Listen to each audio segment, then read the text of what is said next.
What's up guys, my name is Chaotic and welcome back to another Grand Theft Auto 5 video here on my channel.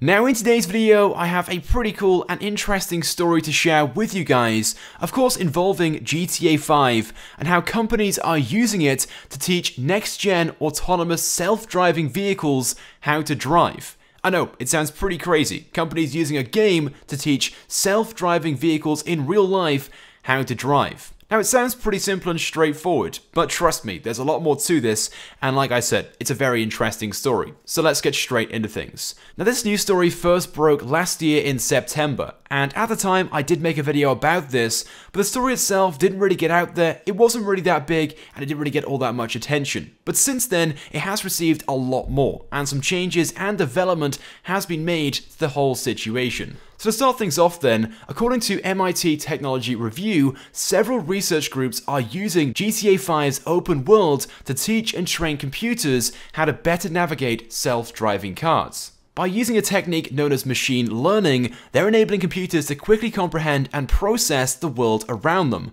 like identifying faces, recognizing speech, and so on. This approach can be done in the real world as well, but it requires a large quantity of data to be collected. This can be challenging, and it could take thousands of hours of processing, and that's where GTA 5 comes in. Apparently, GTA 5 scenery is so realistic, it can be used to generate data that's as good, or sometimes better, than using real-world imagery. And the team of researchers from Intel Labs and Darmstadt University in Germany have done exactly that. Now unfortunately it's not just as simple as setting a waypoint and allowing the car to get on with it just like a taxi would in GTA 5. Instead, what these companies have done is break the game down into colors based upon the objects in which they're trying to highlight. So for example, you guys can see right now in this image, the top image is what you're seeing in game, the bottom one is the broken down image. This is what the car or the machine would see. So the road itself is a purpley pink color, other cars around you are a purple color, you've got trucks which are light blue, the trees are a golden yellow color, buildings are red, and so on. Now of course by breaking the game down into colors, it allows the machine to easily identify objects and it knows what to do in certain situations. So for example, if it's driving towards a wall, obviously avoid it. If there's a car on your side, don't change lanes. If there's one in front of you, either follow it or go for an overtake based upon speed. I'm sure you guys get the point.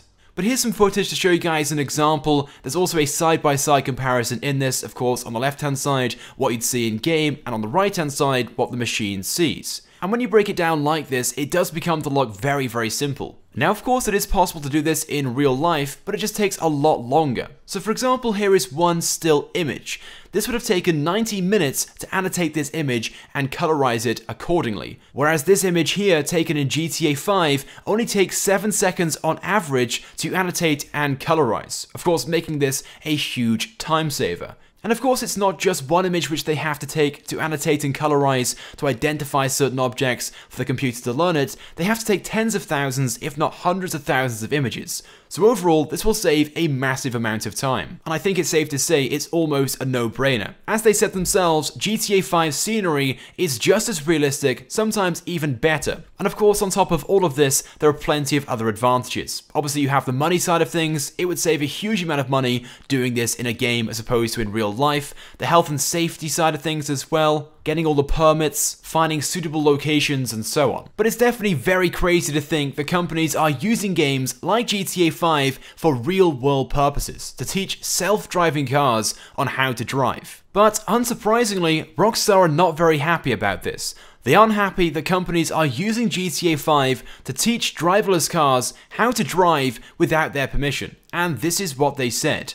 We welcome discussions about the use of our technology to help further academic research, but it's obviously not appropriate for corporations to take our work and use it for their own financial interests, or for researchers to distribute unlicensed copies of our code as part of their work without first seeking our permission. Now at first you might be like, whoa, Rockstar, that's not cool and it's uncalled for. These companies are trying to use the game to advance technology. But after all, it is Rockstar's game. They own all the rights to it, and they aren't receiving anything in return for these companies to use the game and teach these self-driving cars. And of course, if these companies are using GTA 5 to profit from it, Rockstar will want to cut because after all, it's their game they're using. But even so, I still can't get over the fact that companies are actually using GTA 5, a game, to teach real-life self-driving cars how to drive. And all I can say is, hopefully these self-driving cars aren't anywhere near as bad as the AIs are in-game, because they're absolutely dreadful.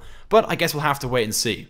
With that being said though, I want to get your thoughts and feelings on this. What do you guys think about this pretty crazy news story? So go ahead and leave a comment. If you guys could also drop a like on this video as well, it would be greatly appreciated, and it helps me out a lot. And if you haven't subscribed to my channel, then please do, because I upload all the latest and the greatest Grand Theft Auto 5 content. So as always guys, thank you for watching, and I will see you guys next time.